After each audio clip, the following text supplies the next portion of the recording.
Eto po, Attorney Sal, mainit pa rin po yung mga issue na nangyayari sa ating bansa, lalo na itong mga nangyayaring korupsyon na pero i-discuss po natin una sa lahat itong inyo pong column itong Lunes sa Manila Times itong pinamagatang ICC's junking of jurisdiction challenge over Duterte flawed and violative of PH sovereignty. So, attorney, babasahin po muli natin to by paragraph po at para mas maintindihan po ng ating mga kababayan ang nilalaman po ng inyong column.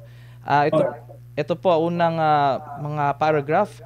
In throwing out the challenge to its jurisdiction over the former President Rodrigo Duterte, the International Criminal Court rejected the claim of the defense that the ICC has no authority to prosecute and hold Duterte in custody at The Hague. In questioning the ICC's jurisdiction, the defense team correctly argued that the ICC only commenced its preliminary investigation 2 years after the Philippines' effective withdrawal from the ICC, which is beyond the prescriptive period by which the ICC could retain jurisdiction over member states which have withdrawn their membership from the International Court. And the ICC dismissed the defense argument by citing Article 27, Paragraph 2 of the Rome Statute, to wit, a state shall not be discharged by reason of its withdrawal from the obligations arising from this statute while it was a party to the statute, including any financial obligations it may have accrued. Its withdrawal may not affect any cooperation with the court in connection with any investigations or proceedings in relation to which the withdrawing state has a duty to cooperate and were commenced prior to the date in which the withdrawal became effective, nor shall it prejudice in any way the continued consideration of any matter which was already under consideration by the court prior to the date on which the withdrawal became effective. In other words, the ICC is saying that the preliminary examination it conducted on the Philippines situation prior to its withdrawal falls under a matter under consideration by the court. Hence, within the purview of Article 127 of the Rome Statute, this ruling is flawed. Ayan po, Attorney. Kaya sabi po natin, yung latest ruling ng International Criminal Court na sila daw ay merong jurisdiction. Kasi earlier, kini-question ng jurisdiction nila. At ang sinasabi ng defense team, dating Pangulong Duterte, ay since sila ay nag-imbestiga lamang 2 taon matapos na naging epektibo ang kanilang pagkalas bilang miyembro sa International Criminal Court, eh kailangan mawawala na sila ng jurisdiction. Ang sabi naman ng International Criminal Court, sa ilalim ng Artikulo 127, Paragraph 2, the Article 127, Paragraph 2 ng statute, kahit na pumalas ang miyembro ng International Criminal Court ng isang bansa, ay hindi pa rin matatakasan ang kanyang financial obligations sapagkat meron pong kontribusyon lahat ng mga miyembro na sumali sa International Criminal Court. Pangalawa, hindi rin ito makakatakas sa kooperasyon at yung kanilang jurisdiction ay mananatili kung yung paksain laban sa akusado ay kinonsidera na nila, pinag-usapan na nila. Yun ang kanilang pinaka-argumento. Sabi po natin, maling-mali ang ganong argumento sapagkat maliwanag naman na yung pong Article 127 ay ang sinasabi doon na kailangan yung investigasyon mo pumasok doon sa prescriptive period. Kailangan kasi bago pa mag-class ang isang membro, naumpisa na nila ang formal na preliminary investigation. Kaya naman, kung umaklas man ito, kailangan bago lumampas ang isang taon, makapagsimula na sila ng formal na investigasyon. Pero hindi po ang ginawa nila, nung kumalas ang Pilipinas bilang miyembro, nagsimula sila mag-imbestiga 2 taon. So, lampas-lampasan na. Pero ang kanilang argumento, hindi. Pinag-usapan na namin yung kaugnay dyan sa kaso ni Presidente Duterte. Kasi yung dun po kasi sa 127, any matter under consideration when the member state was still a member, pwede. Ang problema ho, hindi naman totoo na pinag-usapan nila yung kaso ni Presidente Duterte. Nakalimutan nila yung kanilang sariling batas. Ang sariling batas po nila kasi sinasabi na bago ka magkaroon ng jurisdiction, bago ka makapag-usig doon sa mga kumakamit ng krimen laban sa sangkatauhan or crimes against humanity ng mga miyembro, bansang miyembro sa International Criminal Court, kinakailangan pumasok sila dun sa principle of complementarity. Sapagkat kung hindi, hindi sila magkakaroon ng jurisdiction. Siguro basahin mo yung tungkol dyan para mas lalong mapaliwanagan natin ang ating mga kababayan. The defense team correctly argued that the preliminary examination commenced by the ICC when the Philippines was still a member does not fall under the matter already under the consideration by the court prior to the date on which the withdrawal became effective, because the matter under consideration by the court referred to by Article 127, Paragraph 2 of the Rome Statute is the preliminary investigation on the charges against Duterte conducted by Special Prosecutor.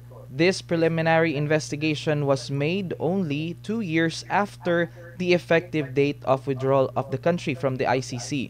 In conducting the preliminary examination, the ICC was only determining whether or not it could assume jurisdiction over the Philippines based on the principle of complementarity, which establishes the jurisdiction over a member state.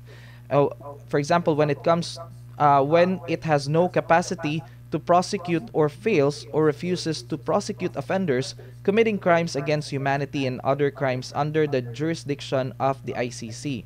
Article 27, Paragraph 2 assumes that the ICC has already determined it has jurisdiction, hence, it could commence its preliminary investigation over the charges filed against Duterte. The preliminary examination conducted by the ICC cannot be a part of the preliminary investigation because it was not yet investigating the charges but merely determining whether it could acquire jurisdiction over the Philippines and Duterte.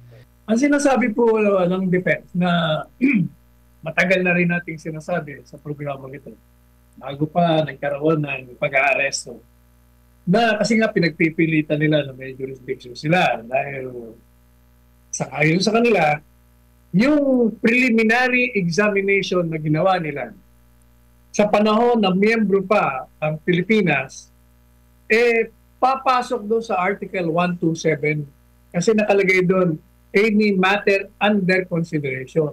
Mali ang basa nila sa sarili nilang batas sapagkat pag sinabi mong any matter under consideration, yun ay tungkol doon sa demanda kay Presidente Duterte. Yung mga crimes against humanity niya, yung mga extrajudicial killing, yun dapat ang pinag-uusapan nila. Pero yung preliminary examination, hindi po yun ang pinag-uusapan nila noon. Ang preliminary examination ay nire-refer doon po sa principle of complementarity. Kasi gaya ng sinabi ko kanina, bago po sila maka-assume ng jurisdiction, kailangan may dalawang kalakaran. May kondisyon Hindi ka basta makakapasok. Kahit na miyembro yan.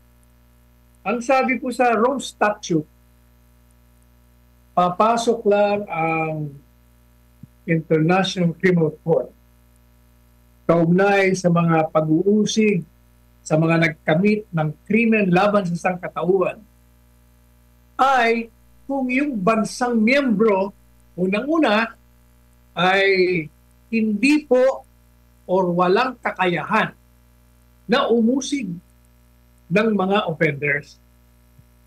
Walang kakayahan. Mahina ang kanilang sistema legal. At kung malakas naman, ayaw nilang usigin. Ayaw nilang usigin o kaya bigo silang usigin. At most likely, hindi lang kung bakit tayo nila usigin. Kasi yung mismong may hawak ng gobyerno ay sila ang gumagawa ng krimen laban sa sangkatawan. Kaya hindi mo maasang usigin. Kaya ho, papasok ang International Criminal Court. Dito, yung preliminary examination, yun ang pinag-uusapan. Pinag-uusapan nila, pwede ba tayong pumasok dyan? Meron ba tayong jurisdiction? Yang bang Pilipinas ay may kakayahan? O kung may kakayahan naman, na mag-usig, ay ayaw gumalaw. Bigo, o talagang ayaw na usigin kapag sila ang mga may kasalanan. Yun ang pinag-uusapan nila. Yun ang dinitermina nila. Katunayan, yung record will show na kinokontra yun ng Solicitor General at Department of Justice at the time. Department of Justice particular. Sinasabi nila na mataba ang sistema legal natin. Hindi na sinasabi natin bago pa nagkaroon ng mga sigalot dito. Nung tayo tagapagsalita pa ng Malacanang, yun diniscuss na ho natin ang katakot-takot yun kasi pinagpipilitan nila may jurisdiction. Kaya tama ho yung argumento ng defense team. Yung preliminary examination ay hindi bahagi ng preliminary investigation.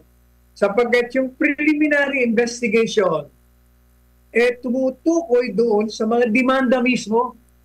Madalit sabi, yung Article 127, Paragraph 2, assumes, ipinagpapalagay na nadetermina na nila na meron silang jurisdiction. Wala pa nga Kaya yung palang pinag-uusapan.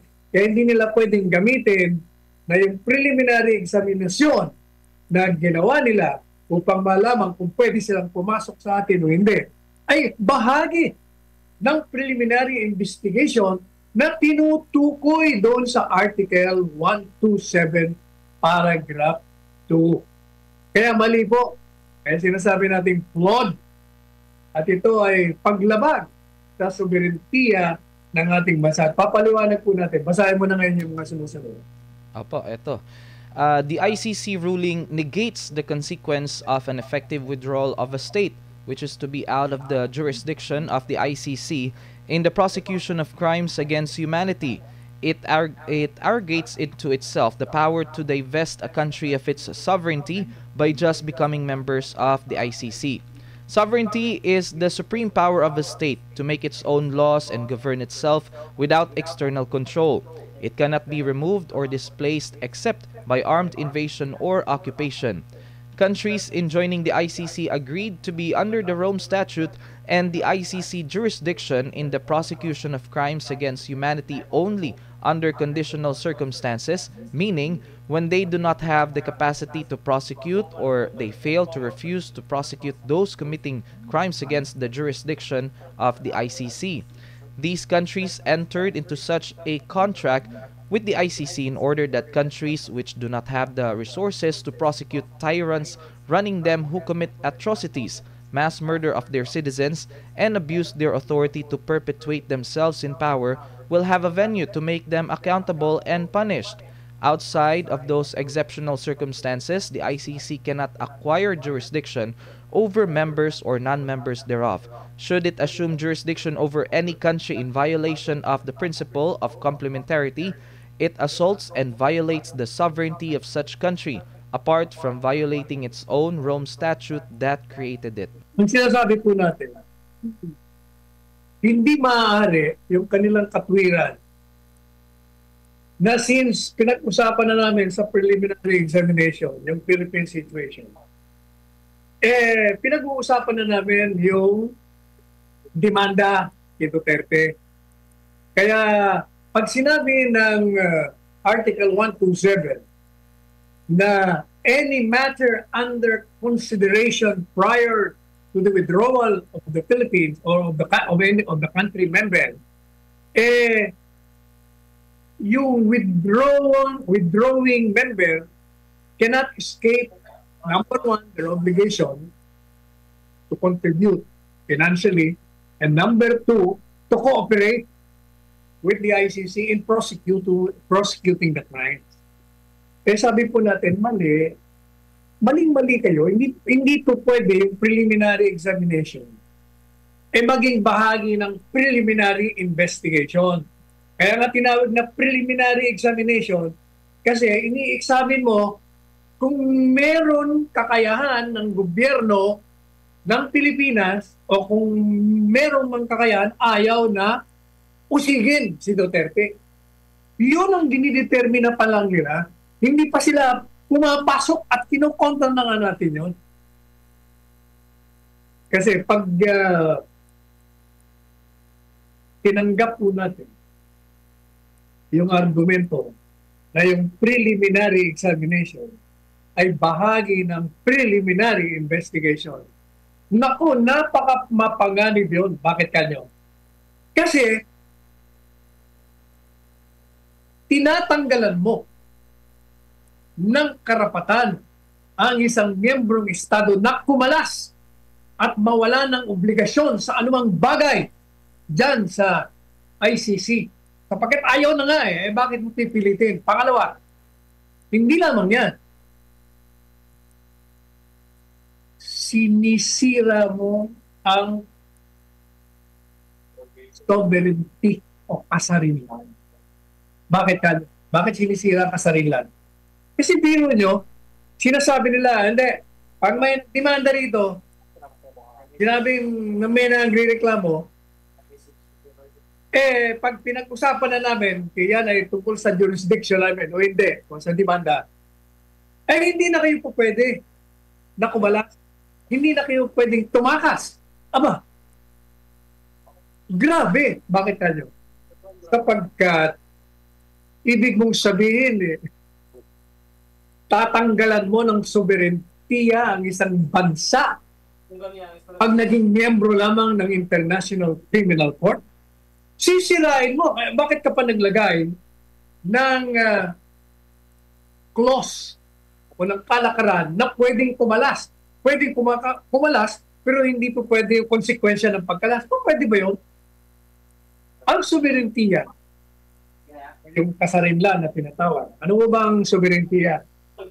Ang soberentiya o kasarinlan ay ang kapangyarihan ng isang bansa na lumikha ng kanyang mga sariling batas at siya'y mamahala sa kanyang bansa nang walang pakialam, nang hindi kontrolado ng sino mang bansa. Sovereignty is the supreme power or the authority to create, enact laws, and to govern itself without external control. Kaya lang pumayag yung mga miyembro ng mga bansa na sumali dyan sa International Criminal Court. Sapagkat nagkaroon ng pagkakataon na yung mga diktador, yung mga nangabuso, yung mga tyrants sa ilang bansa noon na pumapatay ng kanilang mga mamamayan, nagnanakaw ng kayamanan, sinisira at nilalabag ang karapatan pangtao ng kanilang mamamayan, wala ho silang mapuntahan na venue o hukuman. Kasi nga, yung bansa nila, mismo yung diktador na namamahala, ang may kasalanan. Kaya hindi sila makakaasalo. Kaya ginawa nitong mga bansang ito, yung mga iba, nagkaroon ng karanasan na gano'n. Yung iba naman, natatakot na baka yung kanilang kasalukuyang mga presidente ay maging abusado at maging mga diktador din at gumawa ng mga krimen laban sa humanity. Kaya sabi niya, sama tayo. Pero may kondisyon. Anong kondisyon? Ang kondisyon, uusigin mo lang yung dapat mong usigin sa bansa namin kung kami ay walang kakayahan na usigin yan. Dahil kung may kakayahan kami usigin, hindi ka pa maaaring pwedeng pumasok. O kaya naman, may kakayahan kami, ayaw namin gawin. Pwede kayong pumasok. Yan po ang prinsipyo ng principle of complementarity. Kaya nga, complementarity. Komplemento, ibig sabihin, kung hindi po pwede yung domestic law, papasok sila. Pero sa ating bansa, hindi maaari mag-apply. Kasi nga, malusog na malusog ang sistema legal natin. Marami na tayong inusig, pinakulong, nakundik, may na-absuelto. Libo-libo nakakulong. Doon mo makikita ang katabaan ng sistema legal. Ano pa? Ano pang preba? Na may kaya tayo, hindi ba? May sinipa na tayo. Sinipa natin ang ama ng pangkasalukuyang presidente, si Ferdinand Marcos Sr. noong 1986. Ano pa ang preba? Pinakulong natin si Erap Estrada noong 2003 ba yun? Sino pa? Pinakulong natin si Gloria Macapagal-Arroyo. Pareho presidente. Kaya hindi po pwede sabihin wala tayong kakayahan. Kaya hindi dapat ipagpilitan ng yung mga ICC yan na tama yung Article 127 Paragraph 2. Pag pinagpipilitan nila yon at gaya nga ngayon, sa pilitan na inuusik nila si Presidente Duterte, hindi lamang po nilalabag nila ang sarili nilang batas. Sapagat diyang Rome Statute, ang batas dyan, may principle of complementarity lamang. Pwede ka lang pumasok kung hindi uubra ang batas ng bansang miyembro. At hindi lamang nilalabag nila, sinisira mo, nilalabag mo ang soberentiya. Sapagat ang soberentiya nga ay ang kapangyarihan na mamahala ng walang kontrol at walang pakialam ang sino mang bansa o anumang hukuman sa labas ng bansa nila. O, yan po ang ibig sabihin natin. Yung part 2 natin, i-discuss naman natin kung ano ang dapat na gawin ng defense team. Kasi ang napansin natin, kapansin-pansin dito sa depensa, nag-concentrate sila sa isang ground lamang. Ang ground nila, nag-imbestiga kayo 2 taon matapos kaming pumalas. Para sa akin, kulang ho yun. Kulang. Kaya sa part 2, sa Lunes, yung po ang i-discuss ko sa aking article sa Manila Times. Actually, i-discuss din natin kung ano ang pwedeng gamitin ng mga grounds na walang jurisdiction itong International Criminal Court. Na matagal na po nating sinasabi, gaya ng sinabi ko, Chief Presidential Legal Counsel pa lang ako noon. Wala kanya, tagapagsalita.